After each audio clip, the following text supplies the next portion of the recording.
Hello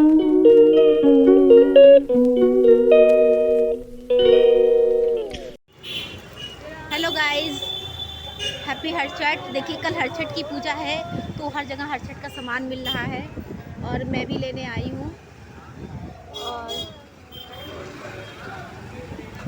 जो है अभी अंदर जा रही हूँ नरही के सामान लेने के लिए।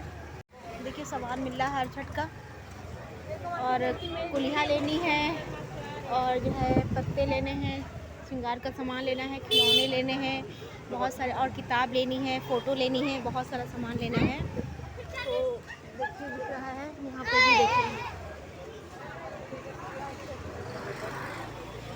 आपको मैं ठीक से दिखा नहीं पा रही हूँ क्योंकि जो है काफ़ी भीड़ है नरई में इस साइड में। और मैं अपनी तस्वीर से ही करती कि बहन जी लेके जा रही हैं सामान को। देखिए यहाँ पे मैं दही लेने आई हूँ, सामान मिल रहा है हर जगह। ताशे पूरे खाली हो गए, ताशे अंकल के पास है नहीं।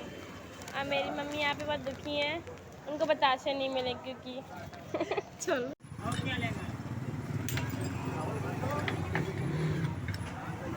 सही लगा दीजिएगा,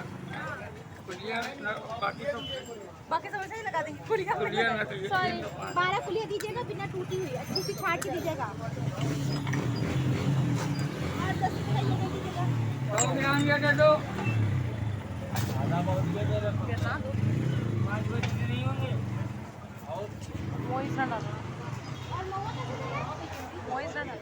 अच्छा आप ये कुलिया दे दीजिए, टूटी तो नहीं है भैया एक भी? सामान जूम ना करना। 50 रुपये का 50 कर लो, 50 टूटी तो नहीं है एक भी? नहीं क्या कैसे देना है? हाँ? दे दीजिए 10 रुपये की छाट। अरे 7 दे दीजिए। हैं? 7 दे दीजिए। Bargaining, she is doing bargaining. लो 40 रुपये घुमाओ। वो क्या है महुआ? 40 रुपये दे दो।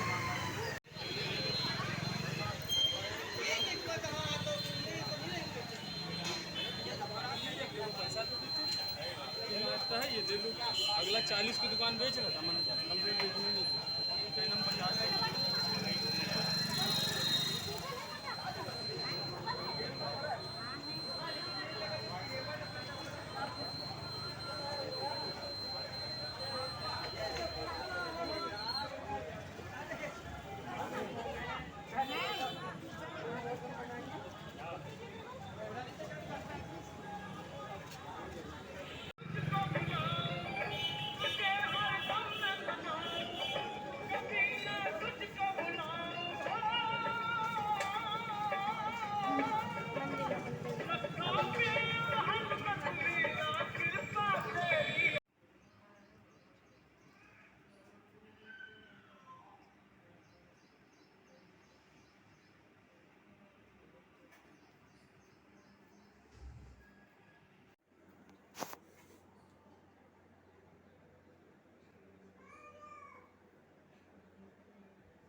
उधर बैठ जाने बच्चा थोड़ा बच्चा नहीं उठ नहीं जाएगा।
व्रत का पूजा विधान।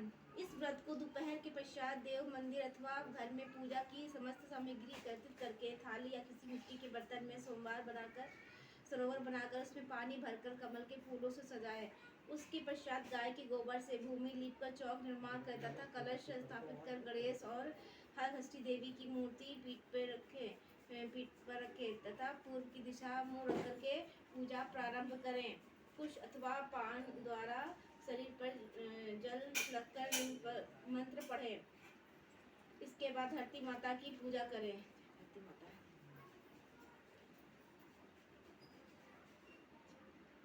सुरगण संकल्प कर सही सुविवासा होए पूर्ण जन जन की आशा। तत्पश्चात इस मंत्र द्वारा गणेश जी को स्नान कराकर फूल वेद अर्पित कर पूजन करें। गणेश पूजा मंत्र गण गणनायक फूल धूप अक्षत धूप नवेद तंबूल आदि अर्पण कर श्रद्धा भक्ति पूर्वक पूजा करें। हरषष्ठी पूजन प्रारंभ। बोलो हरषष्ठी माता की जय। ध्यान का मंत्र जय जग जननी प्रगति स्वरूपा माँ हरषष्ठी रूप अनूपा करी अनुकृपा अहो माई हरषष्ठी माँ तुम्ही मनाई।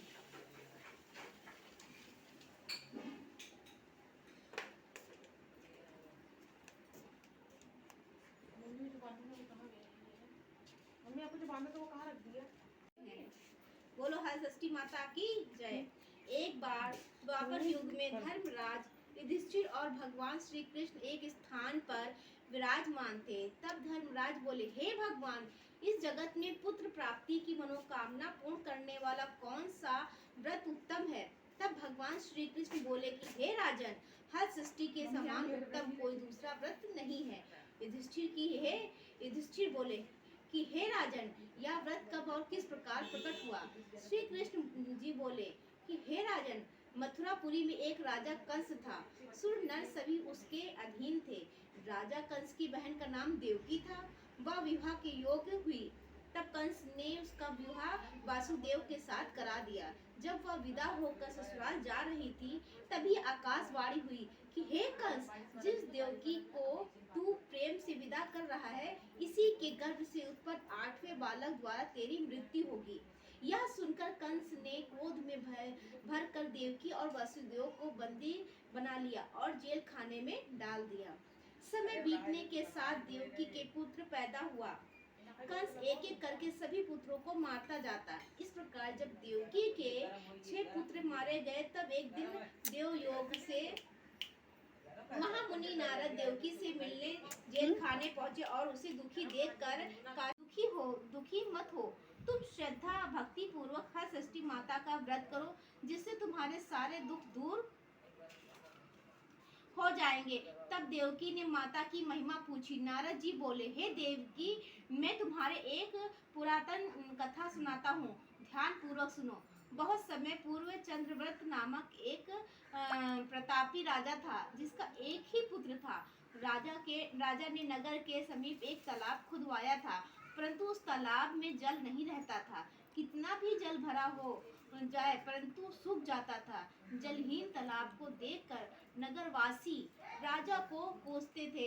राजा सदैव दुखी रहते थे और कहते थे कि मेरा एक धन धर्म दोनों नष्ट हो गया।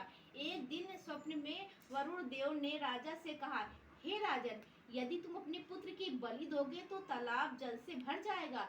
प्रातः राजा ने सपने की बात दरबार में बताई और कहा कि मैं अपने इकलौते पुत्र का बलिदान नहीं कर सकता, चाहे तालाब में पानी रहे अथवा न रहे। राजा की यह बात सुनकर राजकुमार बोला कि मैं स्वयं अपनी बलि दे दूंगा, क्योंकि मेरे बलिदान से पिता का सुवंश बढ़ेगा और जनता को सुख मिलेगा। यह कहकर राजकुमार स्वयं तालाब की तलहटी पर जाकर बैठ गया और उसके प्रभाव से तालाब तत्काल जल से भर गया। उसमें कमल के पुष्प खिल गए तथा सभी जल जंतु बोलने लगे। राजा यह समाचार सुनकर दुखी होकर वन को चले गए। वन में 5 स्त्रियां हरषष्ठी माता की पूजा कर रही थी। राजा द्वारा व्रत विधि पूछने पर स्त्रियों ने माता की महिमा का वर्णन कर दिया, जिसको सुनकर राजा वापस लौट आए और रानी से कहा कि तुम भी हरषष्ठी माता का व्रत तथा पूजन करो। राजा की बात सुनकर रानी उस दिन से व्रत रखकर पूजा करने लगी।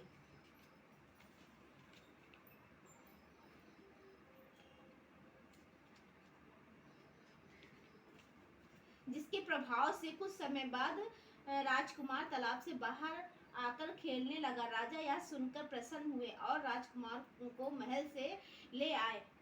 तभी से रानी प्रतिवर्ष हरषष्ठी माता का व्रत करने लगी। बोलो हरषष्ठी माता की जय।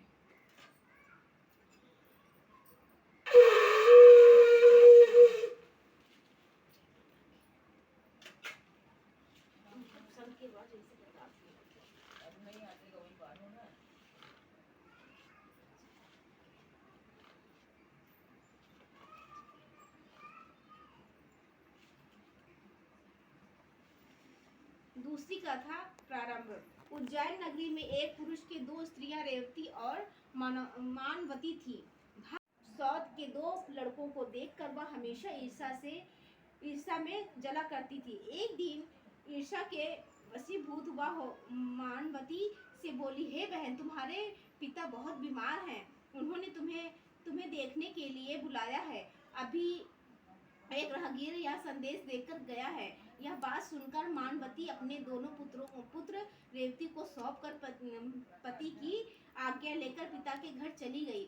इधर रेवती ने सौद के दोनों लड़कों को मारकर गांव के बाहर जंगल में फेंक दिया। उधर मानवती पिता को सकुशल देखकर चकित हुई और अनिष्ट की शंका से वापस लौटने लगी। तब मानवती के माता बोली, हे बेटी, आज हरषष्ठी माता का व्रत है, अतः आज मत जाओ। बात सुनकर मानवती ने व्रत रखकर शाम को हरषष्ठी माता का पूजन किया और प्रार्थना की, हे माता, मेरे दोनों बच्चों को संकट से बचाएं रखना और दीर्घ आयु रखना।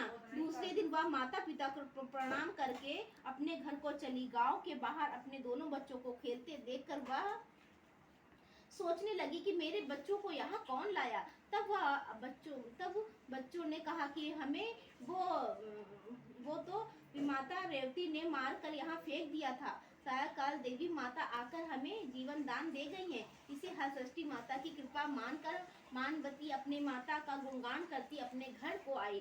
गांव की सभी स्त्रियों को यह सुनकर आश्चर्य करने लगी और उसी दिन से सभी हरषष्ठी माता का पूजन और व्रत करने लगी। दूसरी कथा समाप्त हुई। बोलो हरषष्ठी माता की जय।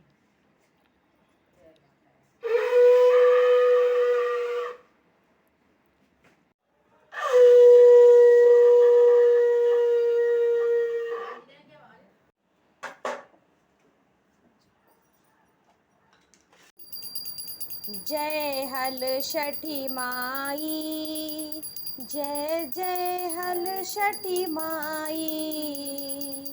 सुत संपत्ति की दाता, महिमा जग छाई। जय हलषठी माई। मानवती कर मन से पूजा है अति हर्षाई। व्रत प्रभाव से दोनों सुत को तब जीवित पा। फोटो खींचनी।